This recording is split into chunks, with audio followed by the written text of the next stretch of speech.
నవరసంబులుకు నాట్య మయూరియై మూల శబ్దం బుల మోక్షహంస. నవరసంబులుకు నాట్య మయూరియై మూల శబ్దం బుల మోక్షహంస. పరమ పవిత్రమౌ పరమాత్మ గీతయే నేడు నాట్యం బాడుచుండె గనుమా. పరమ పవిత్రమౌ పరమాత్మ గీతయే నేడు నాట్యం బాడుచుండె గనుమ. మునిరతనార్యులు మోదిల్లు శిష్యుండు, మునిరతనార్యులు మోదిల్లు శిష్యుండు సహజాచలుని కంఠ శబ్దరీతి. అజ్ఞానతిమిరంబులంతంబుజేయ అనాదిబోధను వినుము ఆర్యులార. అజ్ఞానతిమిరంబులంతంబుజేయ అనాదిబోధను వినుము ఆర్యులార. వినుము ఆర్యులార. తెలిపే జ్ఞానేశ్వరుల్ గీతన్ దివ్య రీతి. తెలిపే జ్ఞానేశ్వరుల్ గీతన్ దివ్య రీతి. ఆణిముత్యమీ గ్రంథము అచలులార. ఆణిముత్యమీ గ్రంథము అచలులార. ఆదరించిరి గీతను అచల ఋషులు గురుని వాక్కుగా గ్రహించి గురుతుగనుడు. ఆదరించిరి గీతను అచల ఋషులు గురుని వాక్కుగా గ్రహించి గురుతుగనుడు. హరి ఓం. శ్రీ గురుభ్యో నమః. ఓం నమో భగవతే వాసుదేవాయ. ఓం నమో నారాయణాయ. ఓం నమః శివాయ.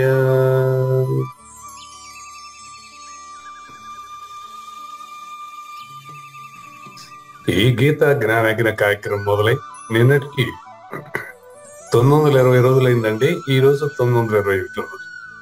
ఈ గీతా జ్ఞానయజ్ఞ కార్యక్రమం సంకల్పించి నిర్వహిస్తున్న శ్రీ విద్యాసాగర్ గురువు గారికి, శ్రీ వెంకటేశ్వర గురువు గారికి శ్రోతలందరి తరఫున ధన్యవాదాలు, వందనాలు. ఈనాటి కార్యక్రమంలో పాల్గొన్న ఆత్మస్వరూపులైన శ్రోతలందరికీ కైవల్యాసనం తరపున, అలాగే శ్రీ శివరామ దీక్షితుల వారి అచల యూట్యూబ్ ఛానల్ తరపున హృదయపూర్వక స్వాగతం, వందనాలు. కార్యక్రమం ఆరంభించమని గురువు గారిని కోరుతున్నాను. సర్వము గురువుమయము, సర్వము గురువుమయము.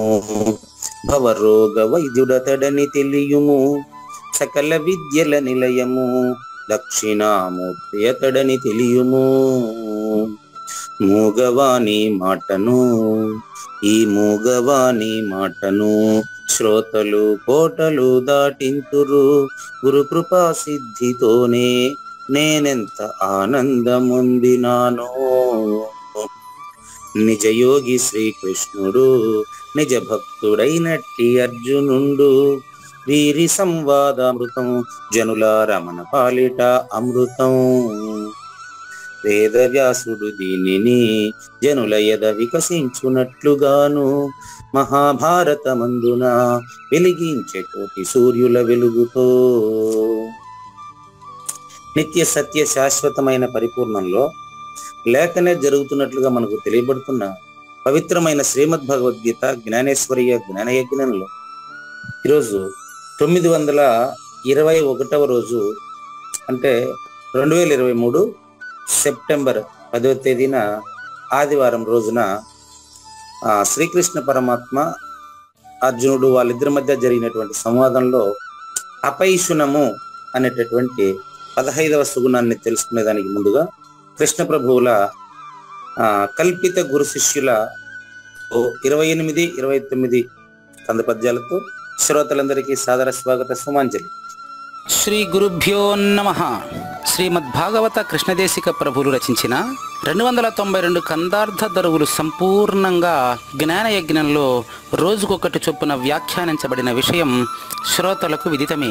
ఈ కందార్థ దరువులను రచించిన 9 సంవత్సరాల వరకు అవి ముద్రణకు నోచుకోలేదని, వాటిలోని నిగూఢ భావాలను మరింత స్పష్టం చేస్తూ రచయిత క్షరాక్షరోపాధి ద్వయదోషరహిత పరమతత్వ కందములు 261 రచించారని, తదుపరి సద్గురు శుభాశీస్సులతో ఈ రెండూ కలిపి ఒకే పుస్తకంగా ముద్రించారని పెద్దలు చెప్పగా విన్నాం. పుస్తకం ఇప్పుడు మన భక్తులతో చాలా మంది దగ్గర ఉంది. ఈ కందపద్యాలు భగవద్గీతకు ఉత్తర గీత వలె సద్గురు భక్తులకు కందార్థ దరువులలోని ఎన్నో సమస్యలకు సమాధానమై విలసిల్లుతోంది. ఎంతో ఉపయోగకరమైనటువంటి ఈ కందపద్యాలను రోజుకు ఒక్కొక్కటి చొప్పున వివరించాలని అడిగిన ప్రత్యక్ష శ్రోతల కోరిక మేరకు జ్ఞానయజ్ఞంలో శ్రీకృష్ణ పరమాత్మ సందేశానికి ముందే ప్రతిరోజు కృష్ణ ప్రభువుల దర్శనం మహద్భాగ్యంగా భావిస్తూ ముందుకు వెళదామా? పరమ పురుషుడును లేనిది ఎరుకయు కలదరసి, లేని ఎరుకను విడు మంచు ఎరిగించిన శిష్యుడు గురువరు నడిగను మ్రొక్కిరెంటి వర్తనలపుడున్. పరమ పురుషుడనెవ్వడో ఎరుకెట్టిదో తెల్పి అవల ఎరుకను విడిచే తెరువెట్టిదో, ఇన్నియు నాకెరిగించు మటంచు బల్కనిట్లని గురుడున్. సర్వ సద్గురు భక్త జనులారా, ఈరోజు అంటే 2023లో చూడండి, సెప్టెంబర్ 10వ తేదీ మన శ్రీమద్ భగవద్గీత 921 ఎపిసోడ్లో కృష్ణ ప్రభువులు వచ్చి ముందుగా గురు శిష్య సంవాదాన్ని ప్రారంభిస్తున్నారు. ప్రారంభం నుంచి ఆయన వంశక్రమం అయిపోయింది. మరి మొత్తం సర్వ వేదాంత సారాన్ని నారికేల పాకంలో ఉండేదాన్ని ద్రాక్ష పాకంలో మలచి మీకు ఇచ్చేసినాడు, మీరు చూసుకోండి అని చెక్ చేసుకోమని చెప్తున్నాడు. ఈరోజు అద్భుతమైనటువంటి అతి ముఖ్యమైనటువంటి రోజు అనమాట ఈ యొక్క కందపద్యాల ఘట్టంలో. ఎందుకు చెప్పొచ్చానంటే, నిన్నటి క్లాసులో మీకు శిష్యుడు తనకు తానుగా వచ్చి గురువు దగ్గర వచ్చి అడిగినాడు అని చెప్పాను. అడిగిన శిష్యుడికి గురువు ఏం చెప్పాడు అని గురు శిష్యుల కల్పన ఈ రోజే మొదలు పెడుతున్నారు. 28వ కందపద్యంలో మొదలు పెడతారు, సరిగ్గా 38కి ముగిస్తారండి. చూడండి, 28వ పద్యానికి పరమ పురుషుడితో ప్రారంభించారండి. సరిగ్గా 38 ముగించి 39లో ఇదే పరమ పురుషుడితో ముగించారు.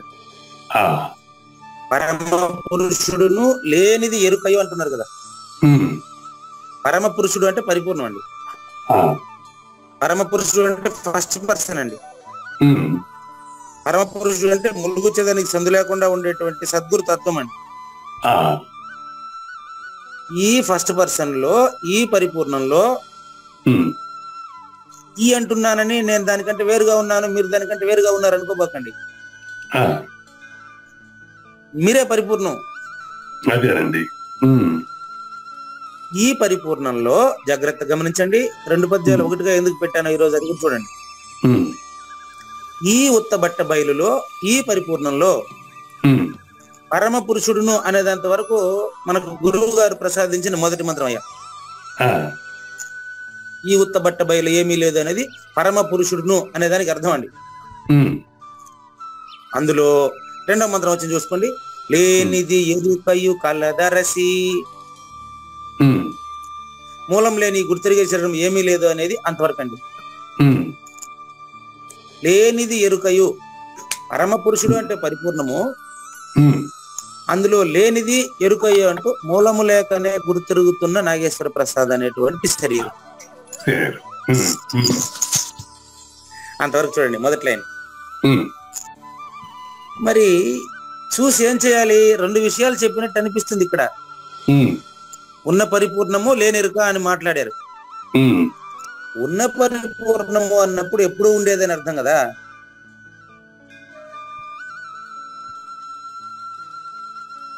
ఉన్న పరిపూర్ణం ఎప్పుడు ఉండేదని అర్థం కదా. లేని ఎరుక అంటే అర్థం ఏంటంటే, మాట్లాడుతున్నటువంటి మాటలు మాట్లాడుతున్నటువంటి మాటలు జరుగుతున్న జ్ఞాన యజ్ఞము పరిపూర్ణంలో లేకనే కలలో ముచ్చట్లని అర్థము. అదండి. ఈ విషయాన్ని అరసి అంటే మీరు చూసి పరిశీలించిన తర్వాత మానేదానికి మానేవాడు ఉండడండి. అది లేని ఎరుకను విడుమంచు అదే విడిపోతుంది, నువ్వు వదిలే పని లేదు. ఇంకా అది విడిచేటువంటి కిటుకు తెలియకుండా శిష్యుడు తికమక పడి అడుగుతున్నాడండి. ఎవరి శిష్యుడు? సద్గురు శ్రీ కృష్ణప్రభు కల్పించిన శిష్యుడు. మళ్ళీ నొక్కి ఒక్కానిస్తాను, మళ్ళీ గట్టిగా చెప్తాను చూడండి. వేదవ్యాస ప్రణీతంలో వేదవ్యాసుడు కల్పించిన గురు శిష్యుడు కృష్ణార్జునులైతే, వేదవ్యాసుడు భగవద్గీతకు కల్పించిన శిష్యులు కృష్ణార్జునులైతే, వేదవ్యాస భగవానుడు భగవద్గీత కల్పించిన గురు శిష్యులు కృష్ణార్జునులు. కలియుగంలో ఇప్పుడు కృష్ణ ప్రభువు పరిపూర్ణము లేనిరుక అనే 2 పదాలు కల్పించినవి. గురువు శిష్యుడు అనేటువంటి నెపంతో ఆ 2 పదాలను పెట్టి ప్రబోధ 28వ కంద పద్యంలో మొదలు పెడతాడు, 39లో ముగిస్తాడు. ఇప్పుడు లేనిరుక పరిపూర్ణం అనేది ఈ కళ్ళ ముచ్చట్లు అంతే. మరి పరిపూర్ణం ఉన్నట్టుగా అనుకుంటున్నాం కదా గురుగారు. అవునండి, అనుకునేవాడు పరిపూర్ణంలో లేదండి. అది మంచి ప్రశ్న. అట్లా ఇది ఇప్పుడు మీరు అడిగిన మాటే. శిష్యుడు ఏమడుగుతాడు చూడండి. శిష్యుడు గురువరుని అడిగేను. ఏమని? గురువరుని మొక్కి అడిగేను. అది అన్వయం. అదండి. నిన్న మొక్కింది తనకు తానుగా వచ్చి సద్బోధను తెలపమని. అది ఈ రోజు మొక్కుతా ఉండేది పరిప్రశ్న. అది నిన్న గురువు గారిని నిజబోధన తెలపండి, జన్మరహితాన్ని తెలియజేయండి అని నిన్న అడిగాడండి. ఈ రోజు సద్గురుమూర్తి చెప్పిన తర్వాత మళ్ళీ అడుగుతున్నాడండి. మళ్ళీ నిన్న ఏమడిగాడు శిష్యుడు అంటే, గురువు గారిని 27వ కంద పద్యంలో ఏమడిగాడంటే, అయ్యా నాకు నిజబోధన తెలియజేయండి అన్నాడు.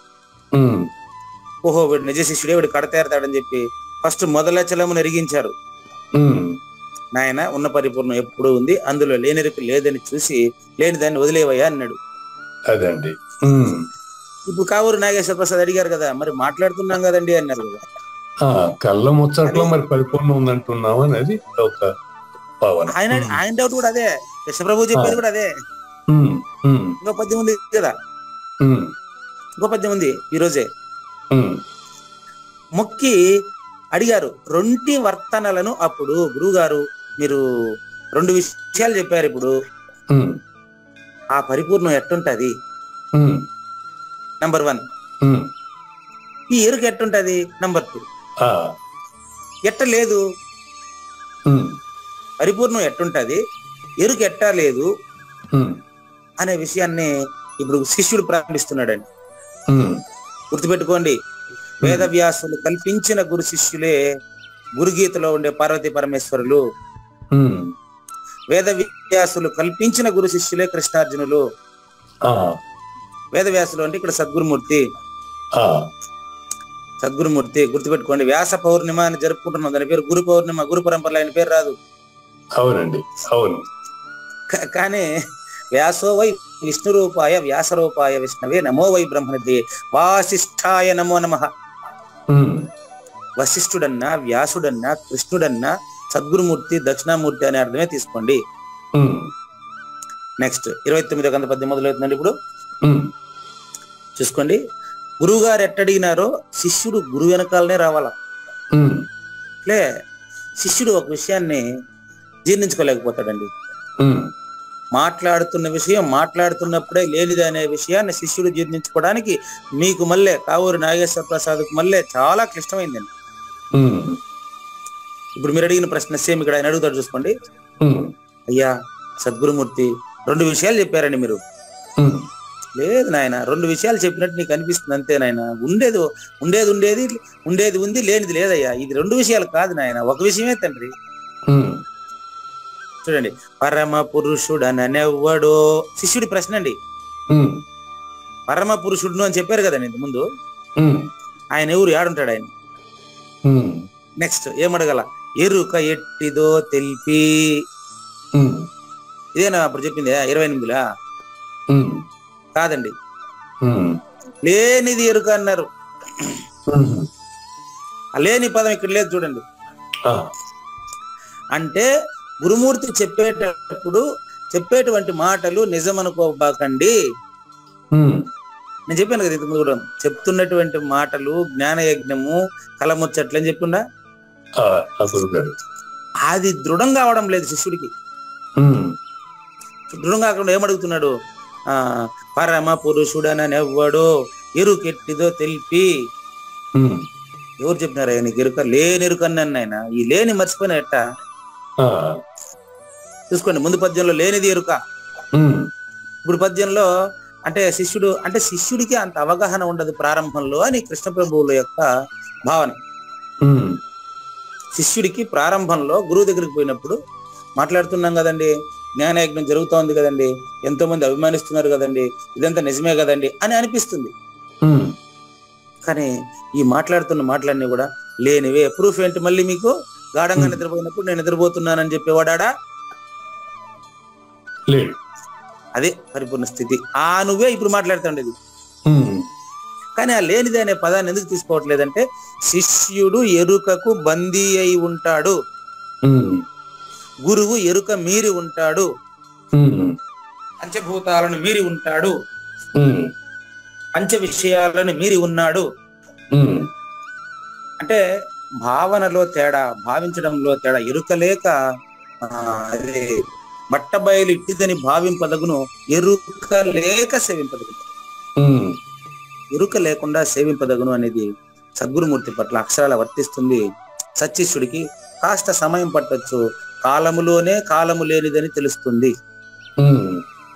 వర్తమానంలోనే నిత్య వర్తమానము తెలియబడుతుంది. గుర్తుపెట్టుకో. ఇట్లా పరమ పురుషుడు లేనిది ఎరుక ఉందని చెప్తే వీడేమని అడుగుతున్నాడు శిష్యుడు? పరమ పురుషుడు అంటే ఎవరండి? ఆయన ఎక్కడ ఉంటాడు? అది ములుగుచ్చదానికి శ్రద్ధ లేకుండా అంతా ఉంటుంది ఆయన. సరే పోనీ ఎరుక ఎట్టుంటది అని అడుగుతున్నాడు.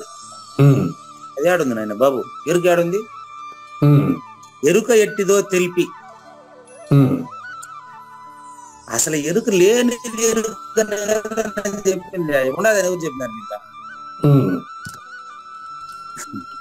ఎరుక ఎట్టిదో తెలిపి అవలా. ఆ తర్వాత ఇంకోటి చేయాలంట ఆయనకి. అదేంది చూడండి, లాస్ట్ మొదటి లైన్ లాస్ట్ అండి. ఎరుకను విడిచే తెరువు ఎట్టిది. ఇది ముఖ్యమైనటువంటి ప్రశ్న అండి సంప్రదాయంలో. ఎరుక అంటే ఇక్కడ జనన మరణ భ్రాంతి అండి, పంచ విషయాల భ్రాంతి అండి. ఎరుక అంటే మనసు, ఎరుక అంటే ద్వయము. ఎరుకను విడిచే తెరువు, దీన్ని వదిలే దారి ఎట్ట? దీన్ని వదిలే మార్గం ఎట్టండి? చూడండి ఎన్ని ప్రశ్నలు. నంబర్ 1, పరమ పురుషుడు అంటే ఎవరు? వీలైతే అవసరమైతే రాసుకోండి అంత. క్వశ్చన్ నెంబర్ 1 ఏంటి? పరమ పురుషుడు అంటే ఎవరు? క్వశ్చన్ నెంబర్ 2 అంటే ఎరుక అంటే ఎట్టుంటది? క్వశ్చన్ నెంబర్ 3 ఎరుకను విడిచేది ఎట్ట? ఇది ప్రధానమైన ప్రశ్నలు సద్గురుమూర్తి ముందర శిష్యుడు పెట్టినట్లు కృష్ణ ప్రభువులు కల్పించారు. మరి ఇవన్నీ అంటే ఈ 3 ప్రశ్నలకు సమాధానం అండి. చూసుకోండి, 3 ఉన్నాయి, ఇంకా ఎక్కువ ఉన్నాయి. చూడండి ప్రశ్నలు ఇక్కడ 3 ఉండేది. పరమ పురుషుడనెవ్వడో క్వశ్చన్ నెంబర్ 1. ఎరుకెట్టిదో తెలిపి క్వశ్చన్ నెంబర్ 2. ఆవల ఆ తరువాత ఎరుకను విడిచే తెరువు ఎట్టిది క్వశ్చన్ నెంబర్ 3. ఇన్నియు నా కిరిగింపు మటంచు పల్క. అయ్యా ఈ 3 ప్రశ్నలకు నాకు చక్కగా సమాధానం తెలియజేయండి చాలు. ఇంకేం వేరే చెప్పాకండి, మీరు వేరే చెప్పాకండి, నాకు ఇదే చెప్పండి చాలు. నేను చాలా తీవ్ర మోక్షాపేక్షలో ఉన్నా, నేను చాలా అర్జెంట్ గా ఉన్నా. చూడండి, పరమ పురుషుడు అంటే పరిపూర్ణం ఎట్టుంటది, ఎరుక ఎట్టుంటది, ఎట్టు వదలాల, అంటే ఈ 3. నా బాధ ఈ 3, నా బాధను తగ్గించవయ్యా బాబు. ఇది శిష్యుడి ప్రశ్న. ఇన్నియు నాకెరిగించు మటంచు పల్కన్. శిష్యుడు ఈ విధంగా గురువు గారిని అడిగితే ఇట్లనే గురువు గారు ఈ విధంగా చెప్పడం మొదలు పెట్టారు. ఏ విధంగా చెప్పడం మొదలు పెట్టారు అనేది తర్వాత ఎపిసోడ్ లో చూద్దామండి. రచయితకు ధన్యవాదాలు తెలియజేస్తూ మనము అద్భుతమైనటువంటి దైవీ సుగుణం ఉంటేనే 15వ అధ్యాయం సారాంశం ప్రాప్తి అని చెప్పారు. నిజానికి చూస్తే దాని పేరు దైవాసుర సంపత్తి విభాగ యోగంగానే ఇది కూడా పరిపూర్ణంలో లేదని చెప్పేదే ఇది. గురుగారు నిన్న 3వ శ్లోకం అయింది గురుగారు. నిన్న 2 సుగుణాలు అయిందండి. 2 సుగుణాలు. ఓకే. త్యాగము, శాంతి 2 అయినాయి. ఈరోజు 15వ సుగుణం. అదేనండి. 2వ శ్లోకం పూర్తి కావడానికి ఇంకా 2 రోజులు పడుతుంది. ఈరోజు జ్ఞాన యజ్ఞంలో 2వ భాగంలో టాపిక్ ఏంటంటే 15వ సుగుణం అండి. ఓకే. 2వ శ్లోకం ఒకసారి మళ్ళీ చదువుతాను చూడండి. ఇప్పటి వరకు నేర్చుకున్న సుగుణాలు మనం మొత్తం 14 అండి. 14 ఏంటో చూడండి. అభయము, సత్వ సంశుద్ధి, జ్ఞానయోగ వ్యవస్థితి, దానము, దమము, యజ్ఞము, స్వాధ్యాయము, తపస్సు, ఆర్జవము, అహింస, సత్యము, అక్రోధము, త్యాగము, శాంతి. ఇంతవరకు అయిపోయిందండి. చూస్తే దైవీ సంపద అన్నారు వీటిని. ఒకదానికి ఒకటి లింక్ వేసుకుంటూ వెళ్తున్నాడు. అన్ని పరిపూర్ణాన్ని తెలియజేసేటివి ఉన్నాయి, పరిపూర్ణుడిని తెలియజేసేటివి ఉన్నాయి. మరి నిన్నటి రోజున 919వ ఎపిసోడ్ లో అత్యద్భుతమైనటువంటి ప్రబోధ, జ్ఞేయమును నాశనమునర్చి జ్ఞాతా జ్ఞానము కూడా లయము పొందినప్పుడు కలిగిన స్థితి శాంతి అని ముగించారు. చూడండి, అది పరిపూర్ణమే కదా. మళ్ళీ చూడండి, జ్ఞేయమును నాశనమునర్చి. జ్ఞేయాన్ని నాశనమునర్చడం అంటే అర్థం ఏంటిదంటే సకల కార్య ప్రయత్న జనక మగు వస్తువును బట్టి నలచి వైచు దీన్నొకసారి విని చదివిన ఇక నింతకు ఎక్కువైన వేబోధలయా అని కృష్ణప్రభు చెప్పారే. దీన్ని బట్టి చూస్తే కృష్ణప్రభు జ్ఞానేశ్వర సాహిత్యాన్ని చదివే కందపద్యం రాసినాడు అంటానండి. ఎట్లా ప్రూఫ్ నాకంటే, నేను మీకు పాంచజన్యం అనువాదం ఎందుకు చేశాను తెలుసా? విద్యాసాగర్ రావు గారు భగవద్గీతను వ్యాఖ్యానం చేయమని కోరడంతో భగవద్గీత ముందు నా మైండ్ లో నాకు ఒక అభిప్రాయం పెట్టుకుంటే కదా మీకు నేను ఎక్స్ప్లెయిన్ చేయడానికి. అంతేనండి, అంతే. అందుకని మొత్తం భగవద్గీత, ఉత్తరగీత, గర్భగీతల్ని జ్ఞానయజ్ఞం ప్రారంభమైన తర్వాత అవగాహన చేసుకుని అజ్ఞేయంగా రాసుకోవడం మొదలెట్టా. అది కాస్త ఒక 6 మాసాలకంతా పూర్తయి అది కైవల్యాశ్రమంలోనే విడుదలకు నోచుకోవడం మీకు తెలిసిన విషయం. ఆ విధంగా ఇక్కడ కృష్ణ ప్రభువులు రాసిన కందపద్యాలు జ్ఞానేశ్వరి రాసినటువంటి భావనకి సరిగ్గా సరిపోయి ఉన్నాయి. చూడండి, బాగా శ్రద్ధగా విన్నాయన. నేను చెప్పినటువంటి పోలిక అత్యద్భుతమైన పోలిక అండి, అది చెప్పి ముందుకెళ్తాను. జ్ఞేయమును నాశనమునర్చడం అంటే నాగేశ్వర ప్రసాదులో తెలుసుకుంటా ఉండే ఎరుకను పూర్తిగా నాశనమునర్చడం అని అర్థం అండి. అప్పుడు జ్ఞాత జ్ఞానము ఏముండదు ఇంకా. దానికి ఒక ప్రూఫ్ చెప్పారండి గురువు గారు. నేను ఇప్పుడు 432 కోట్ల సంవత్సరాల ఈ కళలో సృష్టి తిరిగి లయం పొందేదానికి ఏమవుతుందంటే భూమి నీళ్ళకు కలిసిపోతుందండి. అప్పుడు భూమి ఒక భూతం అవుట్, ఇంకా భూమి ఉండదు ఇంక అనుకో. అప్పుడు మన ఇద్దరం ఈ విధంగా మాట్లాడుకునేదానికి అవకాశం ఉందా?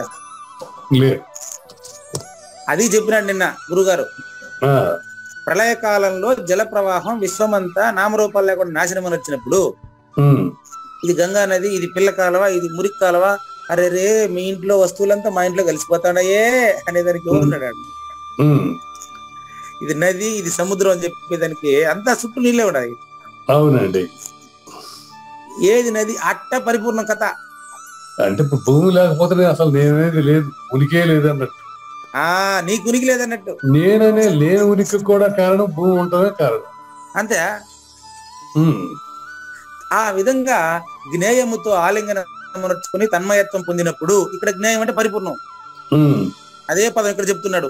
నువ్వే పరిపూర్ణుడని గాఢ నిద్రను సూచన చేసి నేను చెప్తా ఉంటే ఇప్పుడు నీకు, గాఢ నిద్రలో నువ్వు ఎట్లాగైతే మాట్లాడేవాడు ఇప్పుడు తెలుసుకుంటా ఉండేవాడు లేడు కదా, ఆ తన్మయత్వం తత్వం ప్లస్ మయం, ఆ పరిపూర్ణానికి నువ్వు తన్మయత్వం చెందినప్పుడు జ్ఞాత ఉన్నాడా?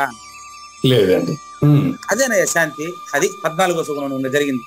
ఇప్పుడు జ్ఞానం అంటే ఇప్పుడు లేకుండా పోవడం అంటే భస్మాసురుడు తన నెత్తి మీద చేయి పెట్టుకున్నట్టు మన నెత్తి మీద మనం చేయి పెట్టుకుని భస్మం అయిపోవాలా, అదే శాంతి. అంతే, అదే శాంతి. అదే శాంతి అంటే అది పరిపూర్ణ స్థితే కదండి. అంతే గురుగారు. ఈ రోజు 921వ ఎపిసోడ్ లో జ్ఞానయజ్ఞం 2వ భాగంలో అపైశునం అనే ఒకే సుగుణం గురించి చర్చిస్తామండి. అదొక్కటే ఇవాళ. అదేనండి. దీనికి సూత్రం చూడండి, అర్థం చేసుకుంటూ అర పేజీ చదివినా మేలు అనమాట. అదరా బదరా గ్రంథం అంతా చదివే బదులు అర్థం చేసుకుంటూ అర పేజీ నేర్చుకోండి అంటాడు సద్గురుమూర్తి. చూసుకోండి. ఇక అపైశునమని దేనినందురో చెప్పేదను వినుము. మీకు పదాన్ని ఎక్స్ప్లెయిన్ చేస్తా ఫస్ట్. పైశునము అంటే చాడీలు చెప్పుట, కొండెములు చెప్పుట, ఇతరుల దోషములు ఎన్నుట అని అర్థం అండి. అది అవును. పైశునము అంటే కొండెములు చెప్పుట, చాడీలు చెప్పుట, ఇతరుల దోషములను ఎన్నుట అని అర్థం అండి. ఇతరుల దోషాలని చూడాలంటే నాలో దోషం ఉంటేనే కదా. చూసుకోండి.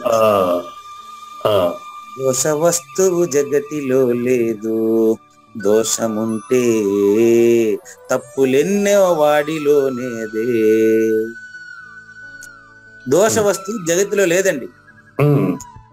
ఎందుకు చెప్పాల్సి వచ్చింది అంటే, కర్మ ఎప్పుడు బంధించదు, కర్మ భావనే బంధం అని చెప్పాను మీకు నేను. ఆ విధంగా ఎదుటి వ్యక్తిని తప్పులు పట్టేటువంటి గుణం తప్పులు పట్టేవాడిది. కాబట్టి పైశునము అంటే దోషం ఎంచుట, అపైశునము అంటే దానికి వ్యతిరేక పదం. దోషాన్ని అంటే తప్పులు పట్టేవాడు లేడు. ఇప్పుడు అది ఎలా సాధ్యం గురుగారు? ఇప్పుడు గురువు శిష్యుడి దగ్గర శిష్యుడు ఒక వస్తాడు, ఏదో తప్పు చేస్తాడు, అతనిలో తప్పు ఎత్తి చూపిస్తాం గురువు యొక్క ధర్మం కదా. అశరీరుడుగా బోధిస్తాడు. అశరీరుడుగా బోధిస్తాడారా? ఓకే గురుగారు. తప్పులు చెప్తాడు. నేను ఇతన్ని దిద్దుతున్నాను, ఇతన్ని నేను గురువు శిష్యుని గురువు చేసేస్తా ఉండా అని అతని మైండ్ లో ఉండదు. అది అది కర్తృత్వం ఉండదు అక్కడ. అది అదేలేండి. గాఢ నిద్రలో నువ్వు ఉండే స్థితిలో ఉంటాడు ఆయన. సరిపోయినా మంచి ప్రశ్న అండి. కాబట్టి అపైశునము అంటే అర్థం ఏంటంటే దోషము ఎంచడు అని అర్థం. అదే అండి. ఇది మీకు ముందుగా ఒక 4 పాయింట్లు, ఒక 4 అంశాల ద్వారా జ్ఞానేశ్వరి మీకు నేరుగా తెలియజేస్తారు. వినండి, నన్ను పక్కన పెట్టండి. జ్ఞానేశ్వరి మీకు ఒక 4 ప్రశ్నల ద్వారా, 4 సంఘటనల ద్వారా ఎక్స్ప్లెయిన్ చేస్తారు. ఉదాహరణకు నంబర్ 1, మీరు ఒక డాక్టర్ అనుకోండి,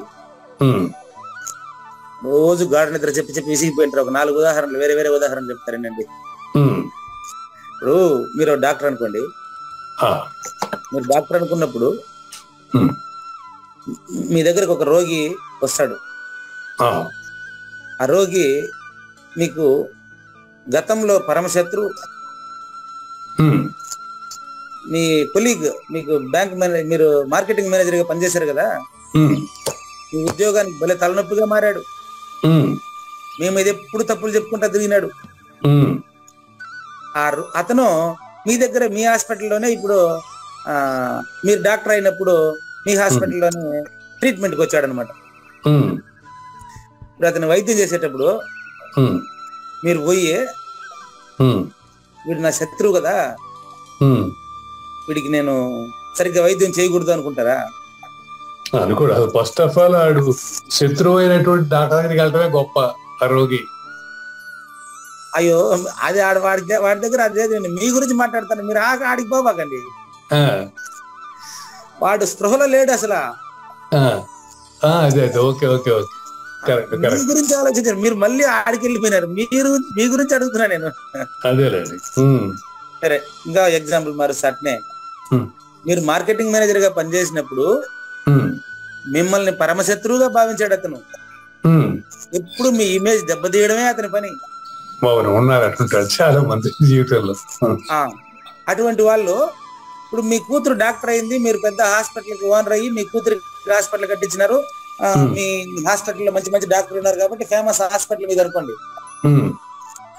మీ హాస్పిటల్ కి మిమ్మల్ని శత్రువుగా భావించిన వ్యక్తి వస్తే మీరు అక్కడ హెల్ప్ చేయడం కోసం ఆ రోజు మీరు రిసెప్షన్ లో ఉన్నారు.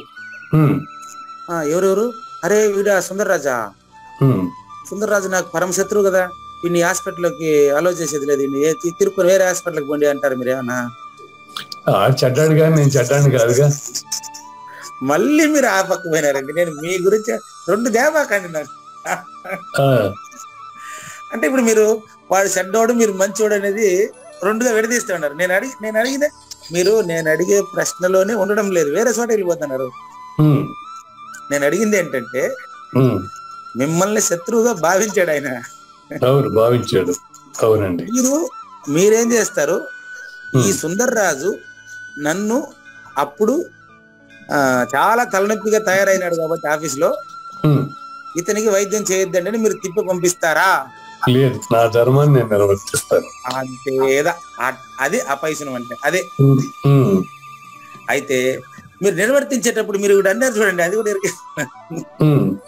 చూడు, నేను శత్రువు కూడా నేను బాగా చేసినాను అంటే మళ్ళీ అది కర్తృత్వమే. అదేనండి, అది చాలా ఇంపార్టెంట్ అది.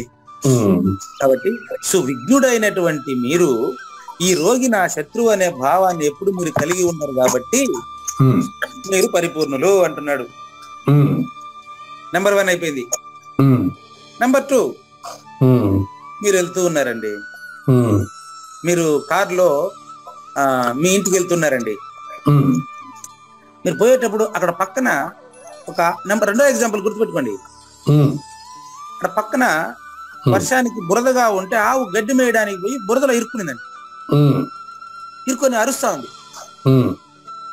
ఆ బురదలో ఇరుక్కొని అది అరుస్తా ఉండేటప్పుడు మీకు వినపడింది అది సౌండ్. కారు పక్కన ఆపి ఆ ఆవు బురదలో దిగుబడిపోతా ఉందని చూశారండి. బురదలో దిగుబడిపోతా ఉండే ఆవుని కాపాడేదానికి ప్రయత్నించరా? డిఫరెంట్ గా ప్రయత్నిస్తామండి. నెక్స్ట్ ఇక్కడ ఇంపార్టెంట్, మీరు ప్రయత్నించేటప్పుడు చూడండి, అప్పుడు మీరు పరిపూర్ణలో కదా చెక్ చేయండి. మీరు ప్రయత్నించేటప్పుడు ఈ ఆవు మంచి ఆవా కాదా, ఇది పాలిస్తుందా లేదా, దీన్ని కాపాడడం వల్ల నాకేం ఉపయోగం ఇవన్నీ ఆలోచిస్తారా? లేదు, అదంతా లేదు. అది బురదలో ఉంది, అది ప్రమాదంలో ఉండి నేను కాపాడాలి అంతవరకే ఆలోచిస్తారు లేదా? అవును. అట్ట ఆలోచించి ఆయనే సద్గురు, అదే పరిపూర్ణం, ఆయనే పరిపూర్ణుడు. 2 అయిపోయినాయి. 3 ఇంకో ఎగ్జాంపుల్, 3వది. మీరు గజ ఈతగాడండి, గజ ఈతగాడు మీరు. 3వ ఎగ్జాంపుల్, మొదటేమో హాస్పిటల్ మీదే, రెండో దాంట్లో ఆవును కాపాడింది మీరే. 3వ ఎగ్జాంపుల్ ఉంది. 3వ ఎగ్జాంపుల్ ఏంటంటే మీరు గజ ఈతగాడండి. కానీ ఇక్కడ ఒకటి ఉంది గురుగారు, ఆవు బురదలో ఇరుక్కుంది, ఓకే, పులి బురదలో ఇరుక్కుంటే నేను కాపాడుతానా? పులి బురదలో ఇరుక్కుంటేనా? అది ఎగ్జాంపుల్లో లేదు. సరే, అది ఉదాహరణలో లేదు. అంతేలేండి, అంతే గురుగారు. కాన్సన్ట్రేషన్ ఉదాహరణ పైనే ఉంచాలా, అంతేలేండి, పక్కకి జరగబాకండి. అలా గురుగారు. 3వ ఎగ్జాంపుల్ రండి. 3వ ఎగ్జాంపుల్ అది దీని అర్థం ఏంటంటే గురువు చెప్పినట్లే మనం నడవాలన్నమాట. 3వ ఎగ్జాంపుల్ చూడండి, మీరు గజ ఈతగాడు అంటున్నాను కదా. గజ ఈతగాడు నీళ్ళంటే మీకు భలే ఆశ, నీళ్లుంటే ఈత కొట్టాలనిపిస్తుంది మీకు. అవునండి, మీకు సరదా అనమాట ఈత కొట్టడం అంటే. ఎంత దూరమైనా ఈతగలరు, మీకు ఈతలో అలసటే లేదనుకోండి. దాన్ని ఆస్వాదించండి. ఇప్పుడు నేను చెప్పేదాన్ని ఆస్వాదించండి. శ్రోతలంతా కూడా దాన్ని ఆస్వాదిస్తున్నారు. అంత దయచేసి శ్రోతలంతా కూడా మీరు దాన్ని అన్వయించుకొని ఆలోచించుకొని మీకు మీరు నిర్ణయం కావాలి. నేను చెప్పేది ఏముండదు ఇక్కడ. మీరు పోతా ఉంటే దాంట్లో పక్కన ఒక నదిలో కొట్టుకొని పోతా ఉన్నాడు ఒకడు. మీకు ఈత వచ్చు, మీకు నీళ్ళంటే భయం లేదు, మీరు సులభంగా అతన్ని కాపాడగలరు. సరే, మీరు కారు ఆపి అటు దిగి పక్కన నేరుగా దూకి అతన్ని కాపాడేదానికి ప్రయత్నం చేస్తారా? అటు కాకుండా అడుగురే, నేను బ్రాహ్మణుడు కదా, ఇతను బ్రాహ్మణుడా, లేకపోతే శూద్రుడా, లేకపోతే వైశ్యుడా, లేకపోతే పంచముడా, ఇతను నేను తాకితే మరి నాకేమైనా అంటుకుంటుందా అని ఆలోచిస్తారా? పరిగెత్తి కాపాడతారా నేరుగా? ప్రమాదంలో ఉండండి, ఆ నదిలో వెళ్ళినాడు కాపాడతారు డెఫినెట్ గా. అంతేగాని అతను బ్రాహ్మణుడా లేకపోతే శూద్రుడా, నా కులం వాడా అని చూస్తారా? చూడు, అదే ఆ గుణాన్ని కలిగి ఉండే ఆయనే సద్గురు. అపైశనం అనే పదాన్ని ఎంత పవిత్రంగా తీసుకొచ్చారు జ్ఞానేశ్వరు, చూసారా?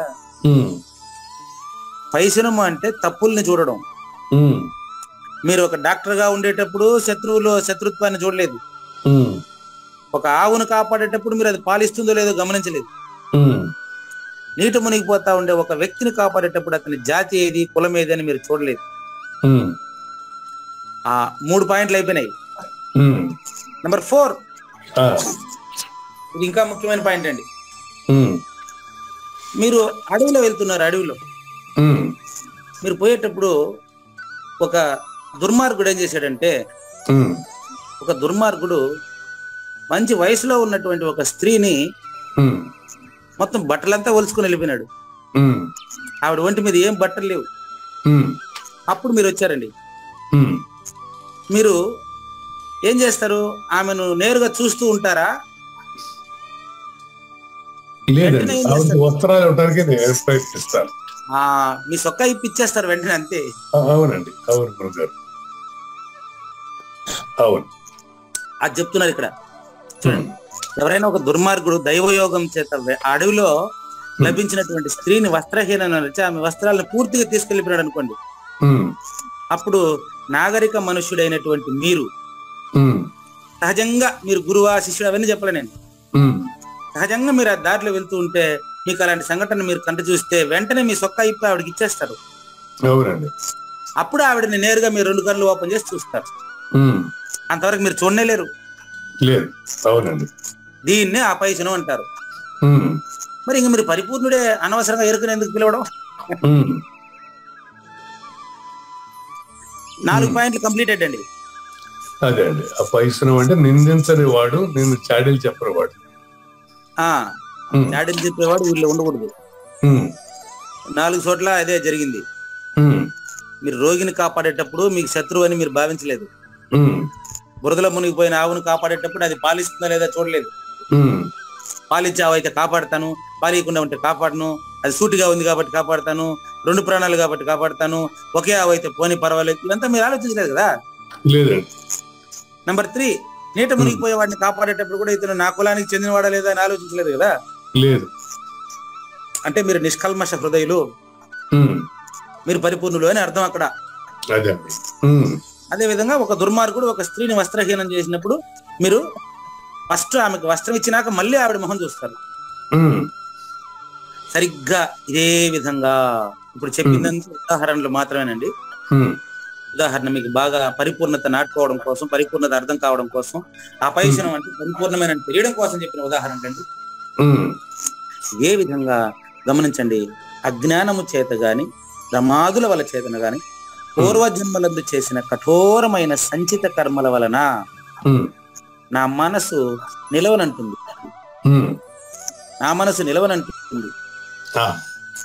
అన్ని ప్రతిదానికి పోతుంది. ఈగ మాదిరి అన్నిటిపైకి, అన్ని పదార్థ పంచ విషయాలపైకి పోతుంది. దీన్ని ఏం చేయాలంటే సమస్త విధములైన నింద్య మార్గములందు నిమగ్నులై ఉన్న లోకులకు, లోకులు ఎట్టున్నారంటే నింద్య మార్గములందు నిమగ్నులై ఉన్నారండి. వీరందరికీ కూడా శారీరక బలము నసంగి వారిని బాధించుతున్న దుఃఖములను పోయేటట్లుగా ఇలాంటి బోధల చేత చేసేటువంటి వాళ్ళు అపైసులు. చూడు, అపైసునం అని పెట్టి దాంట్లో పరిపూర్ణము తెలియజేయడం, పరిపూర్ణుడిని తెలియజేయడం ఒకటేనా కదా చూసుకోండి. ఒకటేనండి. అది ఇక్కడ పరిపూర్ణం అంటే వీడికి తనిగాడ ఉంది అంటాడు. అదేంటి, అది పరిపూర్ణం అనేది అంతటా ఉండేది. ఎరుకను లేనిదిగా చూపించి పరిపూర్ణాన్ని ఉన్నదిగా చెప్పి లేనెరుకను లేదని చూపిస్తే హాయిగా వాళ్ళు జీవనం కొనసాగిస్తారు, సమాజంలో సమస్య లేకుండా జీవనం కొనసాగుతుంది. అది పక్కన పెట్టి దాన్ని వ్యాపారం చేయబాకండి. చూడండి, కావూరి నాగేశ్వర ప్రసాద్ గారు ముందుగా ఇతరుల దోషాలని తమ దృష్టి లేదా కటాక్షము చేత దూరం చేయాలి ఫస్ట్. లాస్ట్ ఎగ్జాంపుల్ అదే మీకు చెప్పింది నాలుగో ఉదాహరణలో. ఫస్ట్ ఆమెకు వస్త్రం వేసిన తర్వాతనే మీరు చూసారు. నీ దగ్గరకు వచ్చిన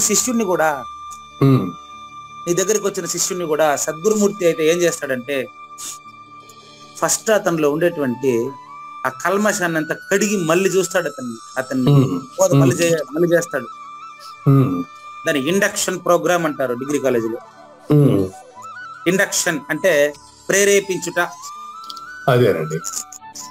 ఇండక్షన్ అంటే తర్వాత నేర్చుకోబోయే పరిపూర్ణ బోధన గురించి అతనికి ఇండక్షన్ చేయడమే ఇప్పుడు ఈ 4 పాయింట్లు. 4 పాయింట్లు ఇండక్షన్ అనమాట. అలా చేసిన తర్వాత అంటే రంగంలో దింపడం, అతను ఉన్న దాంట్లో దింపడం వ్యవహారం. మీకు 4 ఉదాహరణలు చెప్పాను, ఇట్లా అనుకోండి అని. అవునండి. మీరు డాక్టర్ అనుకోండి, మీరు ఈతగాడు అనుకోండి, తర్వాత మీరు అడవిలో పోతారు అనుకోండి. ఇదంతా మిమ్మల్ని ప్రేరేపించడం అనమాట, పరిపూర్ణ ప్రబోధకు ప్రేరేపించడం. తెలిసే క్రమంలో అతను ఇన్వాల్వ్ చేయటం. ముందుగా తమ దృష్టి కటాక్షము చేత, సద్గురుమూర్తి ఎప్పుడు కూడా తన దృష్టి కటాక్షము చేత ఇటువంటి ఉదాహరణలతో వాళ్ళను బాగా పరిశుభ్రత చేసిన తర్వాత అప్పుడు తమ గురువు తమ శిష్యుడిని, ఇప్పుడు కృష్ణప్రభువులు తన శిష్యుడిని ఎట్ట చూశాడు చూడండి. నాయన పరిపూర్ణము లేనిరుక చూసి లేనిరుక పోలేవయ్యా అంటే లేని అని పదం వదిలిపెట్టేసినాడు, పక్కన వెళ్ళిపోతాడు, పక్కన జారిపోతాడు. మీరు కదా ఆవు ప్లేస్ లో పులి అడిగినారు అట్ట. చూడు, సేమ్ ఆవునైతే కాపాడుతాడు, పులినెట్ట కాపాడుతాను అంటారు. ఆ ఉదాహరణలో లేదు అది. అట్లా ఉదాహరణలో లేనిది పెట్టుకుంటాము, ఉండేది వదిలేస్తున్నాం. అక్కడ ఏం చేశారు, పరమ పురుషుడును లేనిది ఎరుక అంటే ఆ లేని పదం ఎత్తి పెట్టాడు, పక్కన పెట్టినాడు వాడు. ఎందుకు తెలుసా, వాడు ఎరుకకే అలవాటు పడి ఉన్నాడు. అదే అనమాట పరిస్థితి. నెక్స్ట్ ఇంకో విషయం చెప్తున్నారని మరొక 3 పాయింట్లు చెప్తారు. ఇలా బోధించాలంటే అతను గురువు నుంచి బాగా ప్రేరణ చెంది గురువు నుంచి బోధన పూర్తిగా వినుండాలండి. సద్గురువు నుంచి బోధన వినుండేవాడు సద్గురు స్వరూపమే. దక్షిణామూర్తి అంటే దక్షత కలిగిన వాడండి. అదే దక్షిణామూర్తి ఇంకో అర్థం చెప్తాను చూడండి. తనను సంపూర్ణంగా సద్గురువుకి దక్షిణ ఇచ్చినటువంటి వాడు దక్షిణామూర్తి. మొదటిది నిరాకారం, రెండోది సాకారం. దక్షిణామూర్తి అంటే చూడండి, దక్షత కలిగిన వాడు నిర్వికారుడు అండి. దక్షిణామూర్తి దక్షత కలిగిన నిర్వికారుడు. నిర్వికారుడు అది మనకి అర్థం కావడం కష్టం కాబట్టి సాకారంగా చెప్తాను ఇప్పుడు. దక్షిణామూర్తి అంటే సాకార సాజన్మ సద్గురుమూర్తికి తనను సంపూర్ణంగా దక్షిణ ఇవ్వగలిగిన సమర్థుడు దక్షిణామూర్తియే. సాకార సాజన్మ సద్గురుమూర్తికి, ఓకేనండి, సద్గురుమూర్తికి తనను సంపూర్ణంగా దక్షిణ ఇవ్వగలిగినటువంటి వాడు దక్షిణామూర్తే. అంతేనండి, అంతే. కాబట్టి దక్షిణామూర్తికి మళ్ళీ గురువు ఎవరైనా అడగకూడదు. అంతేనండి. అడిగేటోడే దక్షిణామూర్తి అని తెలిసిపోయిన తర్వాత ఎట్ట అడుగుతాడు వాడు?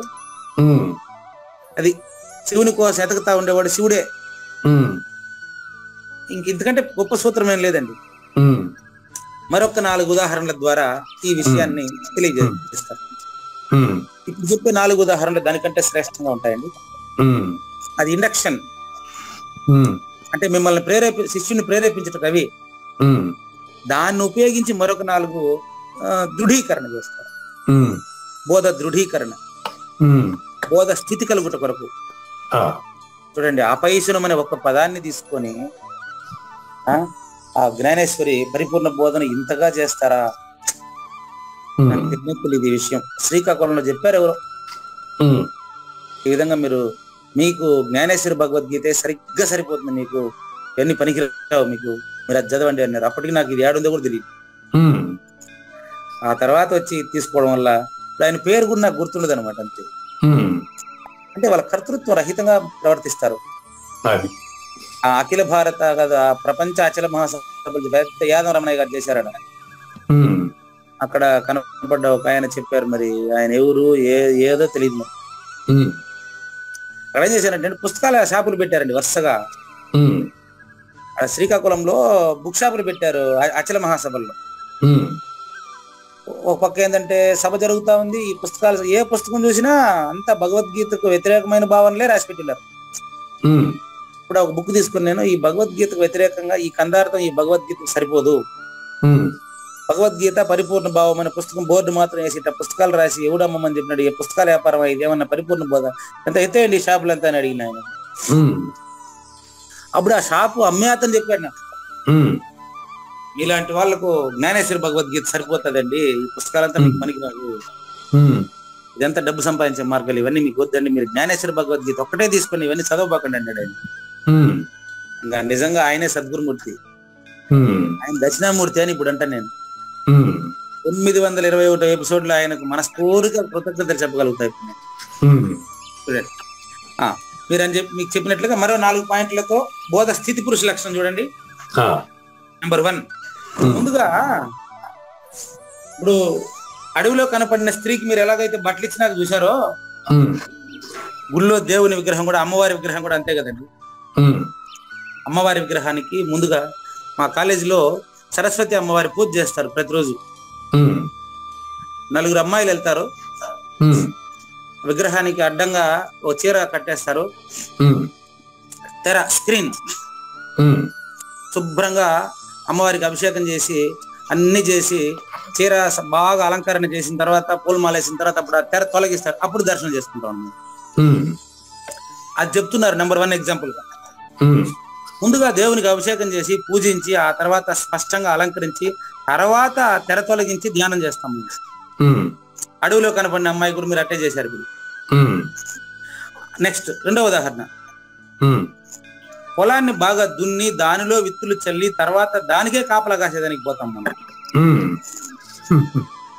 అట్లా ముందుగా ఈ చాడీలు చెప్పే విధానం ముందు మనలో వెళ్ళిపోవాలా. వాడికి ఏం తెలియదు వీడికి ఏం తెలియదు అని చెప్పేది ముందు నాలో వెళ్ళిపోవాలా. అది అన్నమాట 2వ ఉదాహరణ. మొదటిది ఏంటి, దేవుణ్ణి పూజించి అలంకరించిన తర్వాతనే తెర తీసి చేసుకోమంటారు.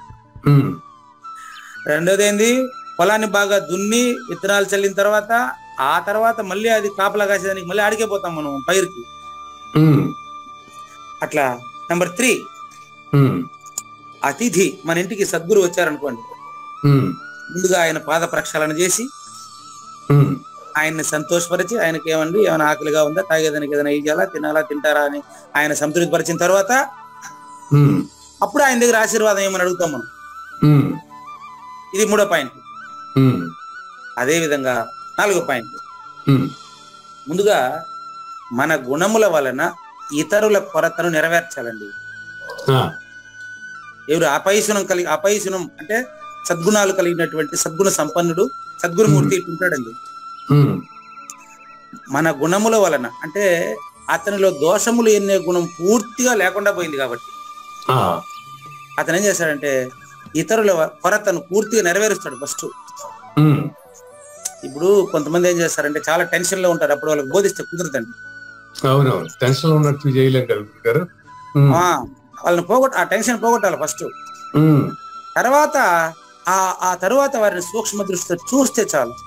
అవునండి, చూస్తే చాలు అనమాట. దీనికి ఈ 4వ ఉదాహరణకి ఒక యథార్థ సంఘటన చెప్తాను మీకు. నిన్న ఒక 10 మంది అమ్మాయిలు 2 బ్యాచ్లుగా విడిపోయి కొట్లాడుకున్నారు. అనుప్రియ బ్యాచ్ ఒకటి, ఇంకో బ్యాచ్ ఒకటి. డిగ్రీ కాలేజ్ అమ్మాయిలు 2 గ్రూపులుగా కలిపి కొట్లాడుకుంటున్నారు. వాళ్ళు ఏం చేస్తారంటే ప్రతిజ్ఞ చేసేస్తున్నారు, ఇంకరా నువ్వు బస్సులో రేపు నీ కథ ఉంది, బస్సులో గాని బయట గాని నేను చంపేస్తా, కొట్టేస్తా, చేసేస్తా, ఏదో మాట్లాడతారు ఇద్దరు. అప్పుడేం చేసినారంటే ఫస్ట్ వాళ్ళిద్దరిని ఒక్కొక్క బ్యాచ్ విడివిడిగా నా రూమ్ లో పిలుచుకొని పోయి కూర్చోబెట్టి, చూడండి అమ్మా, ముందుగా మీరు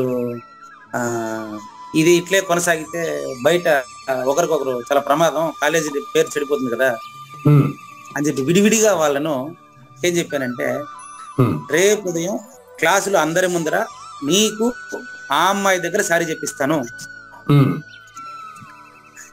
మళ్ళీ వాళ్ళకి అదే చెప్పా,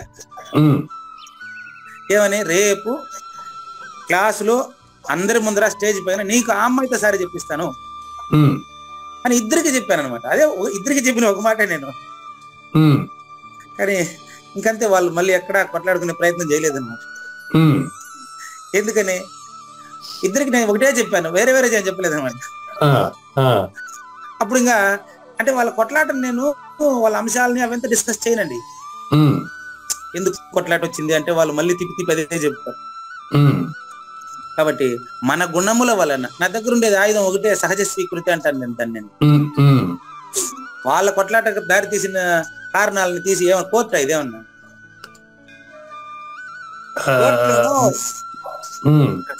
చాలా ఇంపార్టెంట్ ఇది. కోర్టులో ఏ నేరానికి ఏ శిక్ష చెప్తారంతే.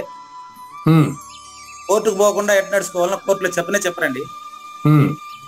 ఏ నేరం చేస్తే ఏ శిక్షని మాత్రమే చెప్తారు.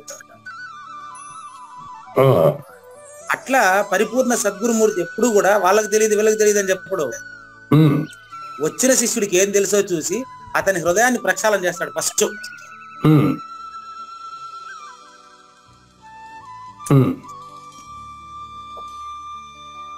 ఒక్క నిమిషం వస్తాను. ఇప్పుడు నేను చేసింది కూడా అదే. నేను వీళ్ళకి విడివిడిగా వాళ్ళని ఏం చేశానంటే, నీకు వాళ్ళ దగ్గర సారీ చెప్పిస్తానని ఈ బ్యాచ్ కి, ఇంకో బ్యాచ్ కి అదే చెప్పా. వీళ్ళకి ఇంకా బస్సులోకి పోయేటప్పుడు కొట్టాడని అనిపించదు అనమాట. లేకపోతే వీళ్ళు బస్సు ఎక్కిన తర్వాత కూడా కొట్లాడే ప్రయత్నం చేస్తారు. ఇద్దరిది పక్కన పక్కన ఊరు, ఒకే బస్సులో వెళ్తారు ఇద్దరు. వీళ్ళు బస్సులో పోయి కొట్లాడుకునే దానికి బదులుగా వీళ్ళకి ఇప్పుడే మనం ఆ కొట్లాటకు సంబంధించిన వస్తువుని తీసేసినాం అనుకో, అది రేపు వాళ్ళకి సారీ చెప్పే పరిస్థితి రాదు. వీరికి వాళ్ళు సారీ చెప్పిన వాళ్ళకి వీళ్ళు సారీ చెప్పిన ఒకటే కాబట్టి మరుసటి రోజు వచ్చి వాళ్ళు నాకేం చెప్పారు తెలుసా, ముందు రోజు చెప్పినా కదా, మరుసటి రోజు ఉదయం ఏం చెప్పారు తెలుసా వాళ్ళు నాకు వచ్చే, సార్ ఇద్దరు ఒకరికొకరు ఇద్దరు సమానమే కదా సార్, ఈ సారీ చెప్పుడు ఈ కథ అంతా 10 మంది ముందర మాకు ఏమవుతుంది సార్, ఎప్పుడు మేము కొట్లాడుకోం సార్ బాగుంది అని ఇద్దరు సపరేట్ అని చెప్తున్నారు నాకు. మా స్టాఫ్ అంతా ఆశ్చర్యపోతున్నారు. లేకపోతే వాళ్ళ ప్రిన్సిపాల్ దగ్గరికి వెళ్ళిపోతున్నారు నేరుగా.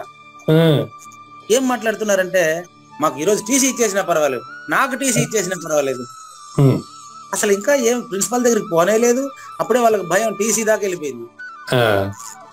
అంటే వాళ్ళ ఊరికే ఒక భ్రాంతి అన్నమాట. వాళ్ళిద్దరిలో తనను ఎదుటి వ్యక్తిలో చూడగలిగినప్పుడు సమస్య ఉండదు. కాబట్టి వచ్చిన శిష్యుడిని పరిపూర్ణుడుగా చూస్తాడండి. ఇది పరిపూర్ణ దర్శనంలో రాసి పెట్టా నేను, చెప్పిన ఆయన పేరు కూడా రాశా, ఈశ్వర్ గారని ఆయన చెప్తాడు. నాకు అది అట్లే ఆ రెఫరెన్స్ కూడా పెట్టాను నేను. నాయన నీకు ఎంతో భవిష్యత్తు ఉంది, పూజారి వెంకటేష్, నీ దగ్గరకు వచ్చేటువంటి ఆ శిష్యుడిని, ఎంతో మంది వస్తారు భవిష్యత్తులో నీ దగ్గరికి, నీ ప్రయత్నము నీ యొక్క తీవ్ర మోక్షాపేక్ష చూస్తా ఉంటే నీ దగ్గరికి భవిష్యత్తులో ఎంతో మంది వస్తారు. 4 గంటలకు ముందు చెప్పినాడండి దీన్ని. నీ దగ్గరికి వచ్చేటువంటి ప్రతి వారిని నీ గురువు గారి తలపల ముండత్తనంగా భావిస్తే ఇంక నీకు తిరుగులేదన్నాడు ఆయన ఒకటే మాట. అది అట్లా పోను అది అట్లా అలవాటు అయిందంటే బాగుందండి. అట్లా వాళ్ళని సూక్ష్మ దృష్టితో మళ్ళీ చూడాలి. గొమ్మని నాకు నేను పరిపూర్ణుడు ఏం మాట్లాడిన గొమ్మను చూసుకుంటా ఉంటే మొదట వాళ్ళకి సంబంధించినటువంటి క్రక్స్ అదేదైతే ఉందో దాన్ని తీసే ప్రయత్నం చేయాలి. మనం కలపాల్సిన పని లేదు, వాళ్ళ సహజ స్వీకృతి ఆల్రెడీ ఉంది. అద్దంలో నాకు కనిపించే గుణం ఉందండి ఆల్రెడీ. పైన దుమ్ము దుడిస్తే చాలు. ఆ దుమ్ము దుడిసేది అద్దం బాగుండాలని కాదు, నా ముఖం బాగా కనపడడానికి. కాబట్టి నేనంటే ఏంటో వాళ్ళకు శుభ్రంగా తెలియాలి అంటే ముందు వాళ్ళలో ఉండేటువంటి దోషాన్ని క్లియర్ చేయాలి. వాళ్ళలో ఉండే దోషాన్ని క్లియర్, అంతే తప్ప వాళ్ళ దోషాన్ని ఎత్తి వాళ్ళకి చూపించే ప్రయత్నం చేయకూడదు. ఇది అనమాట. కాబట్టి ఇంతే కాదండి, వారు ఎప్పుడూ కూడా ఎవరి మర్మము పైనను ఆఘాతము కలిగించరు. వాళ్ళను అపైసులు, పరిపూర్ణులు, వాళ్ళకి నేను ఏం పేరు పెట్టాలనో అర్థమే కాలే నాకు. రాసుకోండి. నిత్య తృప్తుడు, నిరాకారుడు, నిర్విరాముడు, నిరాకారుడు, నిర్వికారుడు, నిత్య తృప్తుడు, నిర్వికారుడు, నిరామయుడు, నిత్య ప్రశాంతుడు. నిత్య ప్రశాంతుడు. ఏం చెప్పాలి నాకు అర్థమే కాదు, అతనికి ఏం పేరు పెట్టాలనే తెలియదు నాకు. ఎందుకంటే నత్వత్ సమోస్త్య వ్యధిక హక్కుతోన్యో అంటాడు విశ్వరూప సందర్శనం. అయ్యా మీకు సమానమైన వాళ్ళు ఈ సృష్టిలో లేదు అంటే మీకన్నా ఎక్కువ వాడు ఎలా ఉంటాడండి అంటాడు. అంటే ఈ సృష్టిలో అచల పరిపూర్ణుడి కంటే సమానుడే లేడు. గొప్పవాడి గురించి మళ్ళీ మాట్లాడేది ఎందుకు? అచల పరిపూర్ణుడితో సమానమే లేదు. కాబట్టి అటువంటి అచల పరిపూర్ణుడు ఏం చేస్తాడంటే ముందు వచ్చినటువంటి శిష్యుణ్ణి తన స్వరూపంగా చూసేస్తాడండి. ఇదొక్కటి పెంపొందించుకోండి, ఇంక మీకు ఏం అవసరం లేదు. చూసుకోండి అక్కడ మళ్ళా కృష్ణ ప్రభువులు కందపద్యాల్లో బోధిస్తాడు కూడా ఇదే ప్రబోధన చూడండి. కాబట్టి ఆ ఎన్నడూ ఎవరిపైన ఆఘాతం కలిగించరు, అంటే ఎవరికి ఇబ్బంది కలిగించాడు అనమాట. అపైశనం అంటే చూడండి ఇప్పుడు అంతా కూడా చెప్పిన ఉదాహరణలంతా కూడా ఆపదలో ఉండే వాళ్ళని కాపాడడమే తప్ప ఆపద కలిగించడం కాదు. అంటే ధర్మము పాటించేవాడు ధర్మి కాక ధర్మ్యము పాటించేవాడు దీనికి అతీతుడై ఉండేవాడు దీన్ని సులభంగా పాటిస్తాడు. అది ఇంపార్టెంట్. కాబట్టి ఎవరిని ఎప్పుడూ కూడా దుష్కర్మ ప్రవృత్తులుగా చేయరు. ఎవరిపైనా కూడా ఎప్పుడు కూడా ఏ దోషాన్ని ఆరోపించరు. కొట్లాడుకున్నారు, వీళ్ళ దోషాన్ని వాళ్ళు, వాళ్ళ దోషాన్ని వీళ్ళు చూపిస్తూ ఉంటారు. వాళ్ళు ఉండేటువంటిది మనం మంచి ఐడియా చేత అతన్ని దారి మళ్లించాలి. అతనిలో దోషమనే గుణాన్ని పెరిగేవాలి. అది మనం ఫస్ట్ చేయాల్సింది. అప్పుడు వారి ఆచరణ ఎట్లుందో ఒకసారి చూడండి. వారు వ్యవహరించే విధానంలో కూడా ఎవరైనా పతనం పొంది ఉంటే వాళ్ళను మళ్ళా ఏదైనా ఉపాయము చేత ఉద్ధరించే విధంగానే ఉంటుంది తప్ప వేరే ఆలోచన ఉండదు అనమాట. అటువంటి వాళ్ళు అపైసులండి. అంతేగాని మన్మభేదం ఇద్దరు కొట్లాడుకుంటే ఆ కొట్లాటని ఇంకా పెంచుతారు కొంతమంది మధ్యవర్తులు. అది ఎరుక మార్గం. కాబట్టి అంతేగాని మర్మభేదం అనొచ్చే ఆలోచన వారి మనసులో ఎప్పుడూ ఉండదండి. అటువంటి ఆయన పరిపూర్ణుడండి. ఎవరు వచ్చినా అతన్ని పరిష్కరించే ప్రయత్నమే చేస్తాడండి ఆయన. అంటే కావూరు నాగేశ్వర ప్రసాద్ గారు పెద్దల కొరకు వారు ఎప్పుడు కూడా ఇతరుల్ని తుచ్చులుగా తలంచుట గాని తుచ్చులుగా నొనర్చే ప్రయత్నం గాని చెయ్యరు. మీరు పరిపూర్ణులు అని చెప్పడమే నా భావన తప్ప మీరు కంటే వేరే వాళ్ళు పరిపూర్ణులు అని చెప్పి మీరు ఎరుకులో ఉండే వాళ్ళని చెప్తే అది అసలు ప్రబోధే కాదు. మిమ్మల్ని వినేటువంటి శ్రోత పరిపూర్ణుడని నిరూపిస్తే వినే ప్రతి ఒక్కరు పరిపూర్ణుడే అని వాడు తెలుసుకుంటారు. అంతే కదా. కాబట్టి ఆ అచల పరిపూర్ణ గురుమూర్తి దృష్టి ఎప్పుడు కూడా ఇతరుల దోషాలని వెతకడంలో ప్రయత్నమే చేయడు. కాబట్టి ఈ విధంగా వ్యవహరించేటువంటి ఆ యొక్క వ్యక్తిని సద్గురుమూర్తి అంటారు, నిత్యతృప్తుడు అంటారు, అపైషుడు అంటారు. మోక్ష మార్గంలో బ్రహ్మ విద్యలో ఇది ఒక ముఖ్యమైనటువంటి విశ్రాంతి స్థానం అనే దాంట్లో ఎలాంటి సందేహం లేదండి. రెఫరెన్స్ మీకు 5వ అధ్యాయం 19వ శ్లోకం చూసుకుంటే రెఫరెన్స్ అది రేపు చెప్తాను. అక్కడ చెప్తాడు ఇహైవతై జితసర్గో ఏషాం సామ్యే స్థితం మనః అంటే జీవించి ఉండగానే ఈ స్థితిని సాధించిన వాడు ఎప్పుడు నిత్య ముక్తుడే అంటాడు అన్నమాట. 5వ అధ్యాయం 19వ శ్లోకంలో చెప్తారు. 19 ఇహైవ ఇప్పుడే జీవించి ఉండే ఇదే ఇప్పుడే ఏషాం సామ్యే స్థితం మనః తనతో సమానంగా అతన్ని చూస్తాడు. అతను నిర్దోషి, అతని పేరు నిర్దోషి. సమం బ్రహ్మ తస్మాత్ బ్రహ్మణిత్యే స్థితః కాబట్టి అతను పరిపూర్ణుడని రుజువు చేయడమైనది. మిగతా తర్వాత 16వ అధ్యాయంలో 16వ శ్లోకం గురించి తర్వాత ఎపిసోడ్ లో చూద్దాం. లేనిది లేదు లేదు ఉన్నది లేకపోవుట లేదండి ఈ గొప్ప మర్మమంతా నీ వలన తేటగా తెలిసేనండి. అహింసా ప్రియ భాషణం త్యాగి అయి కోపము లేకుండుట ఎవరిని నిందించక శాంతిగా భూతదయ కలిగుండుట కోమలత్వము కలిగియు కర్తవ్య కర్మలను చేయవయ్యా. శ్రీకృష్ణుని పలుకును సూటిగా తలపలా మునిరత్నమే శ్రీమించిన భావమై సద్గురువు చెప్పకనే చెప్పెనండి. సద్గురు అర్పణండి. మంగళం అమ్మ కానండి. జయ మంగళం నిత్య శుభమంగళం జయతు జయ మంగళం మహోత్సవ మంగళం జయ మంగళం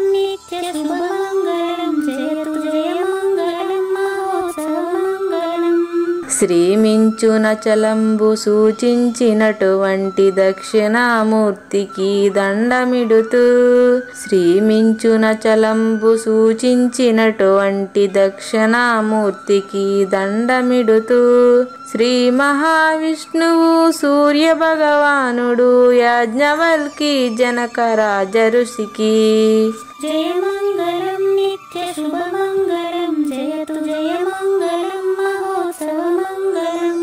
అయం వ్యర్థ బాహ్య కోపి నభవతి అనే సుఖయోగి సాంది పరుసుల వరుస అయం వ్యర్థ బాహ్య కోపి నభవతి అనే సుఖయోగి సాంది పరుసుల వరుస దీనినే శ్రీకృష్ణ పరమాత్మ వద్దనే ఎరిగరిగిన ఉద్ధవార్జునులకు జయమంగళం నిత్య శుభమంగళం జయతు జయమంగళం మహోత్సవమంగళం.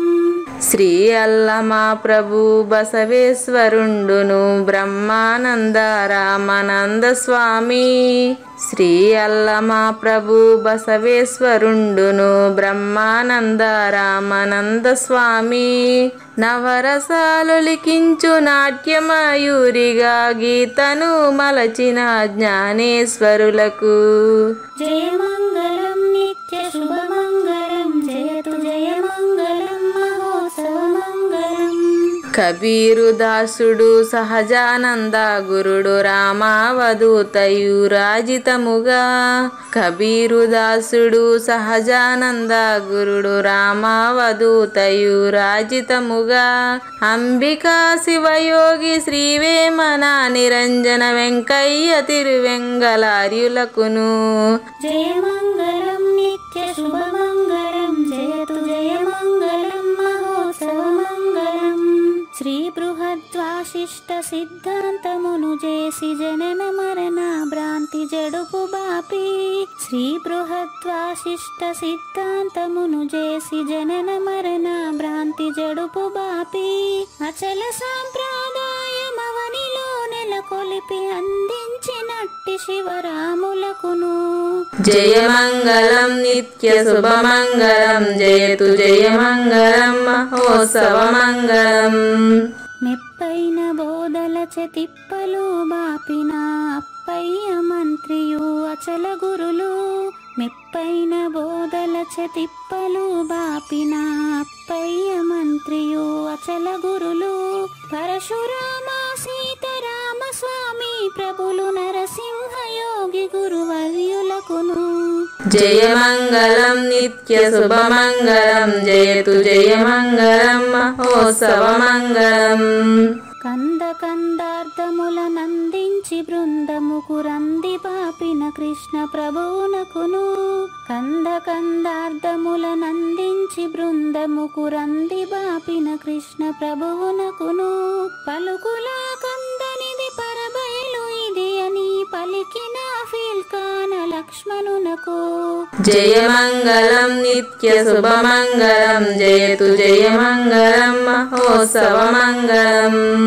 ఫీల్కాన లక్ష్మణుల ప్రియ శిష్యవర్యుండు అవధూతయని పేరావనియందు ఫీల్కాన లక్ష్మణుల ప్రియ శిష్యవర్యుండు అవధూతయని పేరావనియందు పాఠాలు నేర్పించి పీఠాలు ఏర్పరచి శంఖబాపిన వెంకటేశ్వర అవధూతకు జయమంగళం నిత్య శుభమంగళం జయతు జయమంగళం మహోత్సవమంగళం.